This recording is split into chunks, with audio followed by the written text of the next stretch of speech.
Yo! Felipe Chiaramonte aqui com 5 dicas de como melhorar suas fotografias. Pode ser no celular, pode ser usando uma câmera, amadora, profissional. Não tem problema, não tem erro, são dicas básicas, mas que podem ser desenvolvidas também. A gente vai falar sobre elas em outros vídeos, outras semanas. Se inscreve aqui, toda semana vai ter um vídeo novo e segue no Instagram também. Tem um link aqui embaixo, tá bom? No final desse vídeo a gente vai ver alguns presets de edição também. Se vocês acharem legais, tem para comprar lá no meu site. Vai ser muito bacana, mas vamos lá. Vamos perder mais tempo. Dica número 1. Luz principal. Então quando a gente vai fotografar, a gente tem que ver qual que é a nossa fonte de luz para iluminar nosso assunto. Então de dia geralmente vai ser o sol. Se tiver uma interna, vai ser uma luz de janela, pode ser até uma luz também do próprio ambiente da casa. À noite, vai ser uma luz artificial, pode ser de algum ambiente, algum abajur, até do teto mesmo. E claro, tem a luz que pode ser uma luz artificial de flash, de refletor, mas a gente não vai falar delas aqui. Então, se você vai fotografar alguém num lugar aberto, olha para onde está o sol. Você vai querer que o sol fique não de frente para a pessoa, porque isso vai deixar o rosto dela chapado, a imagem vai ficar chapada. Você vai criar uma luz lateral, preferencialmente 45 graus da pessoa, porque isso vai criar algumas sombras aqui que vão deixar a imagem com mais profundidade. Mas basicamente, você tem que perceber qual que é a sua luz principal e trabalhar ela a partir daí. Vamos supor, o exemplo mais besta. Você tem que fotografar uma galera, dá uma câmera do celular para você, o que você faz? Posiciona a galera para perto de um ponto de luz, pode ser um abajur, pode ser uma luz do teto, coloca o pessoal um pouco mais para trás dessa luz, para a luz chegar no rosto do pessoal e iluminar. Se for de dia, coloca o pessoal perto de uma janela, ou deixa a janela atrás de você para essa janela iluminar as pessoas que estiverem na sua frente.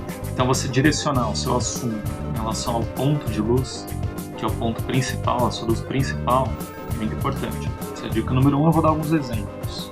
Então aqui são duas fotos do meu avô e da minha avó. À direita deles vai ter um ponto de luz, a luz principal, uma luz de janela, uma luz difusa. Então eu posicionei eles perto de uma janela. Essa foi a minha luz principal. A gente tem detalhe do lado esquerdo também, por quê?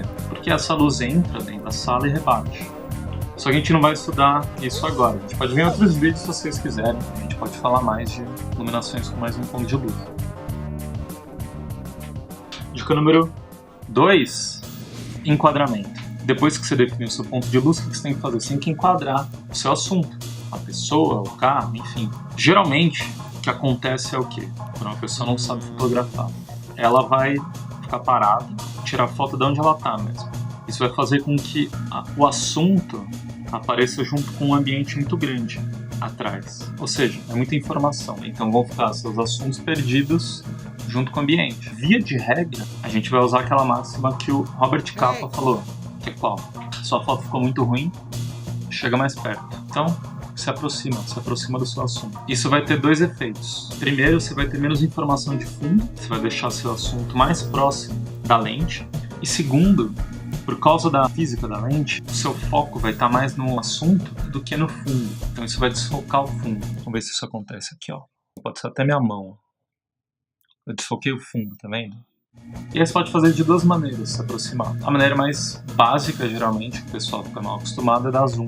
Então você dá um zoom. Ou você pode se aproximar simplesmente andando. Se tiver uma lente fixa, ou não quiser mudar a milimetragem da sua lente, se aproxima do seu assunto, chegando mais perto. Você pode pedir para o seu assunto chegar mais perto também, dependendo do enquadramento que você quiser fazer. Geralmente, fotos mais de perto, com enquadramentos mais fechados, não quer dizer que elas são melhores. Quer dizer que é mais fácil tirar essas fotografias. Elas ficarem melhores porque você não tem que pensar no ambiente, no fundo. Se você vai tirar uma foto aberta, você tem que saber compor. E a gente pode ver em outro vídeo questões de composição. Se vocês quiserem, fala aí nos comentários que a gente vai falar sobre isso em outro vídeo. Mas vou deixar aqui uma prévia para vocês. Enquadramentos mais comuns. Quais seriam?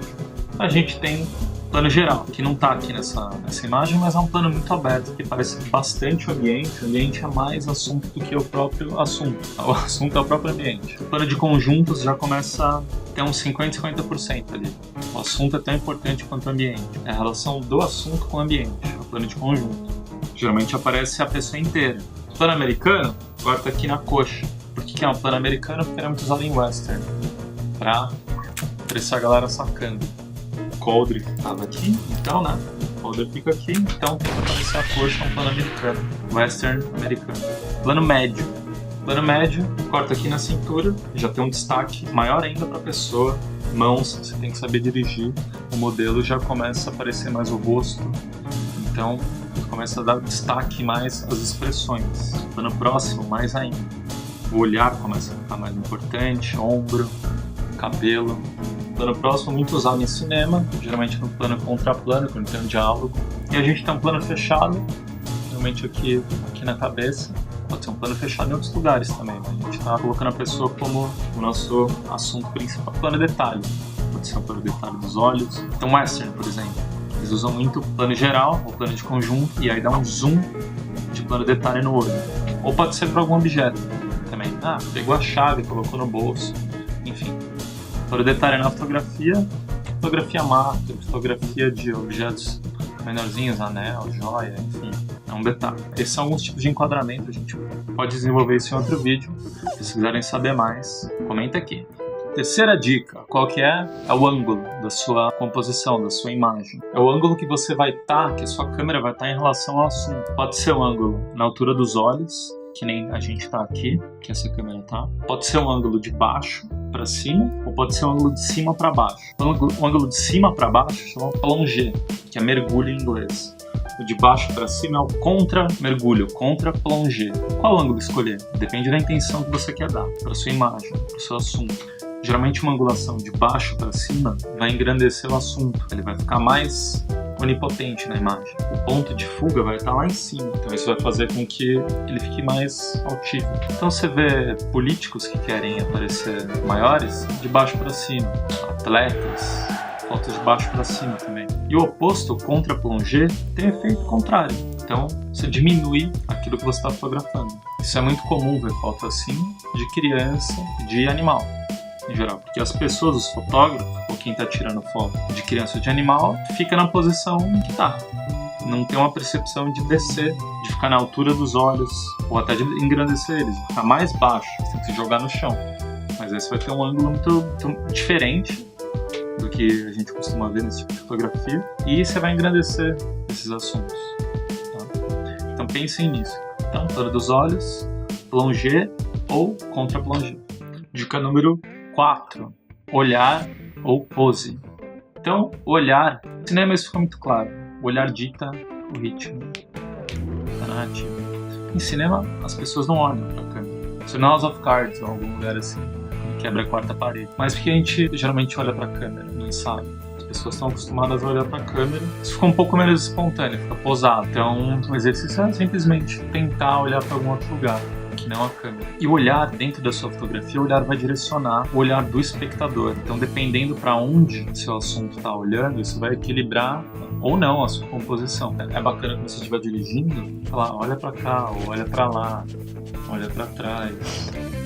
Então, a percepção também de dirigir o seu assunto. E aí, em segundo lugar, além do olhar, você vai ter que também se atentar à postura do assunto. Em geral, quanto maior o seu enquadramento, mais a pessoa vai estar em quadro. Então, mais cuidado a gente vai ter que ter em relação ao corpo. Se for um plano de conjunto, um plano geral, até o pé vai ser importante. A posição do pé, das pernas, de como o corpo da pessoa está reclinado para lá ou para cá, se está fazendo alguma curva, algum movimento, se está mais estático, parado, os braços soltos, os braços aqui ou algum lugar, tudo isso é expressão. Aí é importante você, como fotógrafo, você falar isso para a pessoa que estiver ali. Olha, sua mão está muito parada, está solta, está estranha, faz alguma coisa com ela. Coloca na cintura, coloca no queixo, coloca no bolso, com os pés também, para dentro, para fora. Em geral, com mulher, a gente vai querer mais curvas. Então as mulheres fazem poses que têm muitas curvas. Um homem, geralmente, são coisas mais geométricas. Geométrica no sentido mais de quadrados, porque isso reforça o aspecto masculino da coisa. Então, basicamente, é se atentar ao olhar e a pose, e dirigir seu assunto. Se é um modelo, ele já tem muitas técnicas, muitas posições. É fácil fotografar, porque eles já ficam mudando de lado, puxando o braço para cima, puxando o braço para baixo. Se é uma pessoa que não está acostumada a fotografar, o fotógrafo tem que puxar isso nela. E quinta e última dica, a edição da sua fotografia. Então, por melhor que seja a sua fotografia, e eu vejo muitas fotografias muito legais de muitos fotógrafos, só que Às vezes eu vejo fotografia sem edição nenhuma e eu falo, caramba, por que a pessoa não editou, né? A fotografia teria crescido muito mais. Tinha um professor de cinema que falava que cinema era 100% imagem, 100% som. Fotografia é a mesma coisa, 100% imagem, 100% edição. A gente tem que editar as fotografias. Hoje em dia não tem desculpa, a gente consegue editar com um monte de aplicativo que tem no celular. O Instagram popularizou os filtros. Se a gente colocar um filtro certo, que você tem uma edição muito básica. Ou você pega um aplicativo também, pode ser até Instagram ou algum outro, mexe no brilho, no contraste, coisas básicas de edição.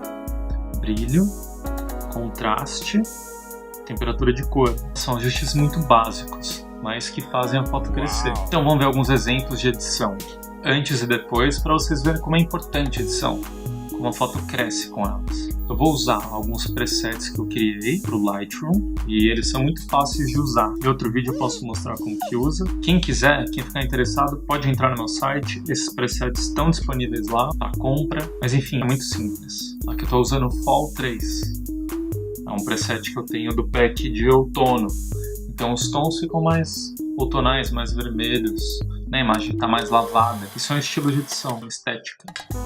Se eu pegar esse preset e aplicar em outras imagens, eu também vou ter o mesmo look. Não vai funcionar para todas, porque vai sempre precisar de ajustes. Mas enfim, só pra gente ver como que essa imagem cresce. E ela fica com um mood, um feeling diferente. E aí aqui a gente tem essa menininha anjinho, uma edição um pouco mais cinematográfica, um pouco mais quente. Então essa imagem, com a edição, ela tá mais contrastada, ela cresce, né? A imagem fica mais impactante, ela ganha vida. Esse preset é o Summer 3, vocês podem conferir lá no meu site. E essa última imagem é minha, de Contra Plongé. É uma edição que não tem uma mudança tão grande com a foto original, mas a foto fica mais impactante, ela cresce.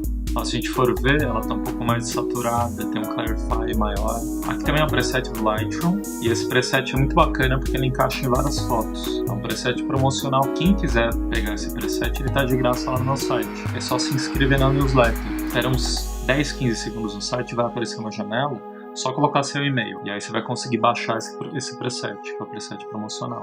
E de edição é isso, gente. Vocês têm 1000 opções. Quem não sabe editar, usa filtro mesmo, usa preset. Preset é um bom ponto de partida para começar a ir pegando as técnicas de outros fotógrafos, estilos de edição. Quiser mexer sair de um aplicativo que tem as funções mais básicas, ir para um Lightroom, do Lightroom para o Photoshop, mas começar com o básico mesmo. A foto já vai crescer bastante. Me segue lá no Instagram também, sempre estou fazendo sorteio, tem alguns cupons para preset, cupom para workshop, sempre estou colocando essas coisas bacanas. Acompanha minhas fotos, acompanha as suas, a gente se vê por lá, a gente se vê por aqui, se inscreve, acerta esse like, me segue, até a próxima.